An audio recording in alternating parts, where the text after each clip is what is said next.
ये तुम्हारे 10 मिनट कब खत्म होंगे भाई? लीजिए वो आ गए। अस्सलाम वालेकुम। वालेकुम सलाम।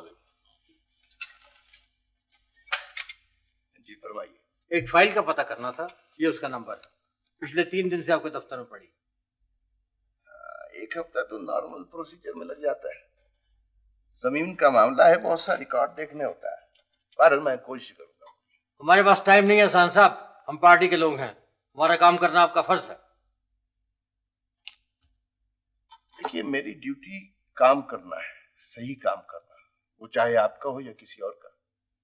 मैंने अर्ज किया ना कि इस काम के लिए मुझे 1 हफ्ता चाहिए होता है। इंशाल्लाह इतवार तक आपकी फाइल रूटीन में एग्जामिन होकर आगे चली जाएगी। ठीक है, लेकिन इससे लेट नहीं होनी चाहिए। मैं पूरी कोशिश करूंगा। वैसे इंसानी वादों और इरादों के दरमियान एक मोड़ किस्मत का भी होता है, जिसे लड़ा नहीं जा सकता। इंशाल्लाह इतवार तक आपका काम करने की पूरी कोशिश। हमारे यहाँ जब कोई इंशाल्लाह कहता है ना, तो उसका मतलब ये होता है कि ये काम नहीं होगा। आप पक्का वादा कीजिए। कितने अफसोस की बात है, अल्लाह की गवाही से ज्यादा आपको इंसानों की गवाही पर एतबार। मैं कौन होता हूं जो 4 दिन के बाद का आपसे हतमी वादा करूं? मुझे तो अगली सांस का भी पता नहीं। और माफ कीजिएगा, इतवार तक तो आपकी जमानत भी नहीं दी जा सकती।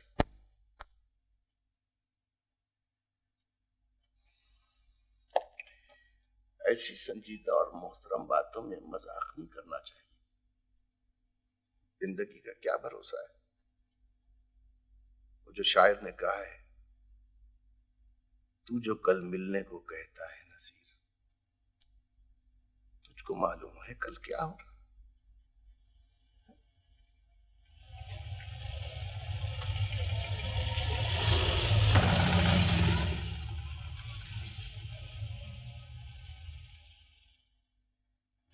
कल कल कल पूरे 15 रोज हो गए मुझे यही बकवास सुनते हुए। मिस्टर कमाली, तुम जानते हो मेरे 1 मिनट इन 60 सेकंड्स की क्या कीमत है? जानता हूं सर, जरूर जानता हूं। मगर सर, अगर मुतालिका अफसर अपनी सीट, शहर, बल्कि मुल्क से ही बाहर हो, तो फिर ये फिदवी क्या कर सकता है सर? आप हुक्म करें तो मैं उनके पीछे न्यूयॉर्क चला जाऊं। न्यूयॉर्क चला जाऊं? क्या करोगे इस उम्र में न्यूयॉर्क जाके? वो मेरी समझ में नहीं आता कि वो वहां क्या कर रहे हैं। यहां लोगों के करोड़ों का नुकसान हो जाता है और ये लोग बच्चों को सैरे कराते फिरते। मैंने उन्हें बहुत तलाश किया सर, दिन में कई कई मर्तबा फोन भी करता हूं, फैक्स पे उन्हें मैसेज भी भेजे, मगर कोई रिस्पॉन्स नहीं। डॉलर्स तो भिजवा दिए थे ना उसी वक्त सर। ठीक है, ठीक है, मैं कुछ सोचता हूं इसके बारे में। वो कैंपेन का ये रही सर।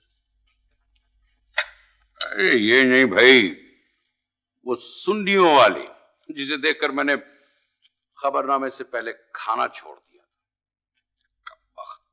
पता नहीं कैसी कैसी सुंडियां ढूंढ के लाते हैं लोग। मैंने भी यही कहा था सर, मगर वो आपके दोस्त बदरुद्दीन साहब परों पे पानी नहीं पड़ने देते। मुझे कहने लगे तुम शट अप हो जाओ। अब देखिए ना सर, आपने उन्हें इस सिलसिले में पूरे इख्तियारात दिए हुए हैं। मैं भला क्या कर सकता था? मैं शट अप हो गया।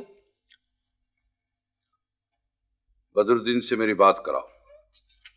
जी मेरे भाई, प्रोग्राम कैंसिल होने की वजह से आपका इश्तिहार नहीं चल सका। जी मैंने उसे कल, जी हाँ कल जनाब, ड्रामे से पहले फिक्स स्पॉट के लिए बुक करवाया। जी आप कल देख लीजिए, 8 बजे देखिए जी।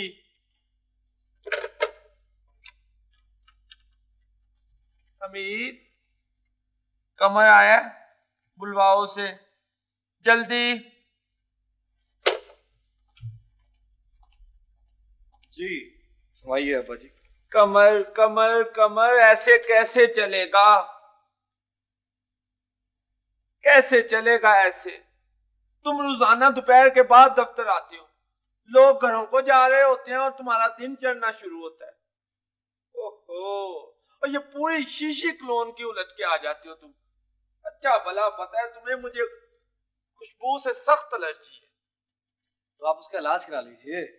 अब तो हर तरह की एलर्जी का इलाज नहीं कराया है। वो मेरा दोस्त था ना वारिस, उसे फूलों से बड़ी सख्त एलर्जी थी, उसने उसका इलाज करवाया, अब बिल्कुल ठीक है। बल्कि अब तो वो रात को मोतिये के हार पहनकर फनून लतीफा की सरपरस्ती भी करता है। मोतिये के हार पहनकर फनून लतीफा की सरपरस्ती करता है। अंदाजा करो क्या मतलब है इसका। मतलब ये है कि गाना वाना सुनने जाता है वहां। अरे नहीं अब्बा जी, आप अभी तक उमराव जहां अदा के जमाने में फंसे हुए हैं। दुनिया बहुत आगे जा चुकी है।